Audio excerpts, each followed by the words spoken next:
Hey, I'm Matt Geiger. This video is my opinion on our biggest problems and best solutions for the US healthcare system. Spending on healthcare in the US is way higher than any developed countries and exacerbates all our other healthcare problems. So the higher amount we spend on healthcare will be my focus. And later I'll talk about how well some of the current healthcare proposals address these problems. This chart here shows the causes of our difference in healthcare spending as a percent of GDP.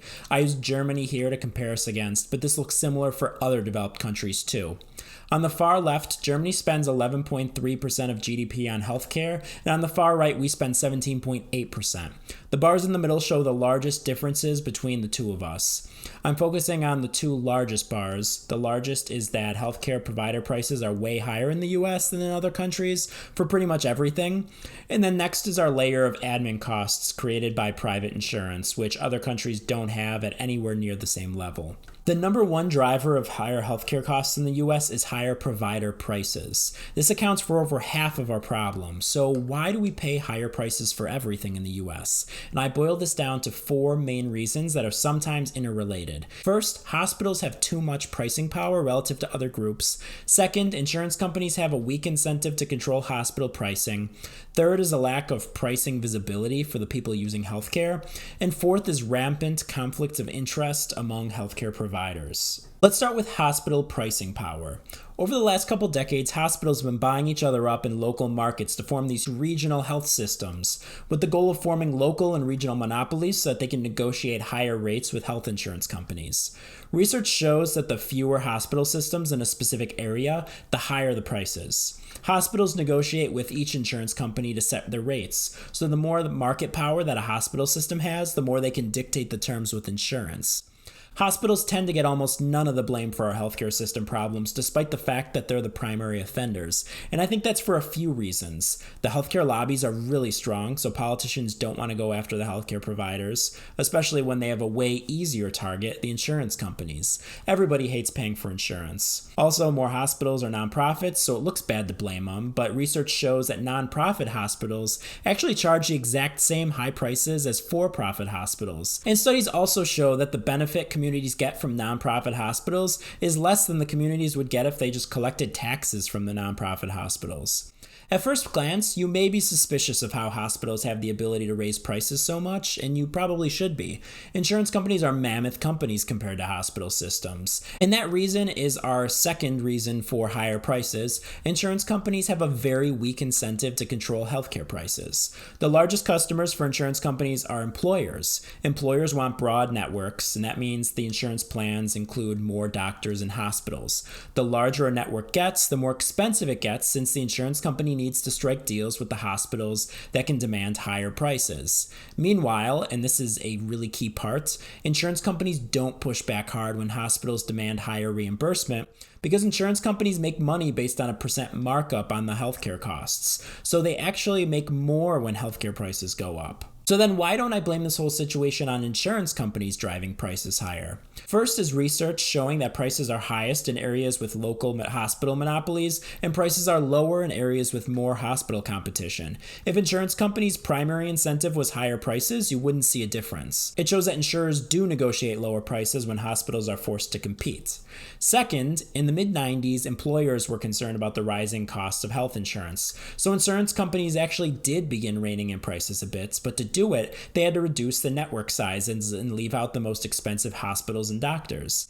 But a few years later, the economy started booming and employers began demanding broader networks again. As you'd expect, prices started rising too.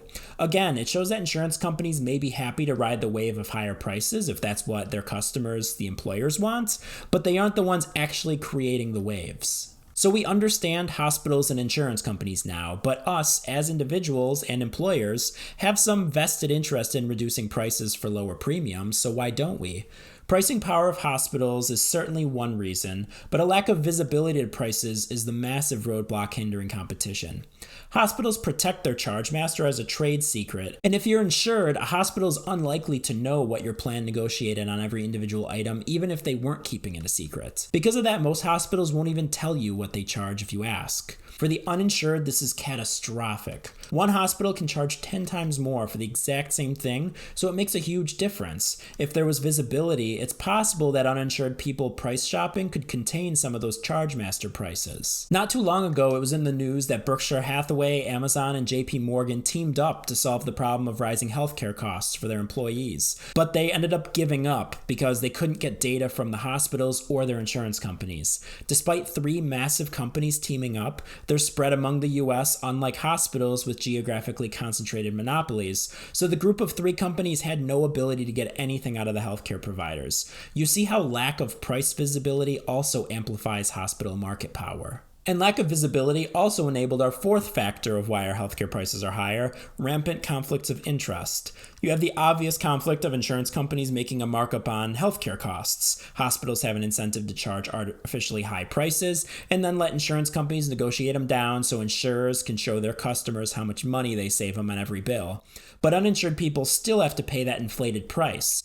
Also, hospitals are more likely to do a procedure using a more expensive method or technology because of the higher reimbursement, even when there's no evidence of better outcomes.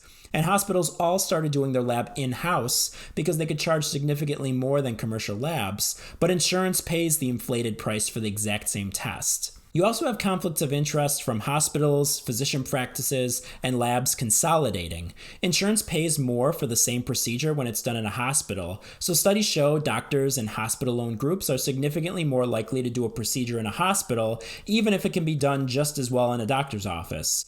Sometimes hospital-owned groups will charge a facility fee on top of a bill to cover the hospital rent and utilities, even if the patient never even went to the hospital. And then doctors and hospitals began bringing lab in-house. Hospitals would hire a diagnostic technician to do lab, referring the business to themselves and charging more for it. This is just a sample of the conflicts of interest you find in the healthcare industry. The last conflict of interest I'm going to talk about is in the healthcare lobby's relationship with the US government. To set Medicare reimbursement, a committee established by the American Medical Association, AMA, provides the vast majority of inputs for RVUs, which is what's used to determine Medicare physician payments, and it's usually used as the foundation for private insurance too. The Centers for Medicare and Medicaid Services, CMS, has historically taken 80% of the AMA's recommendations. On top of that, in 1997, Congress had passed a sustainable growth rate that automatically reduced Medicare reimbursement if healthcare costs were rising too fast. But the AMA successfully lobbied Congress every single year to avoid those cuts, and finally they got rid of it altogether in 2015. So you can see how market power and information asymmetry dictates so many of the problems we have. Hospitals' ability to charge more, insurers' lack of interest in controlling hospitals, and our inability to do anything about the whole thing. So what is the solution?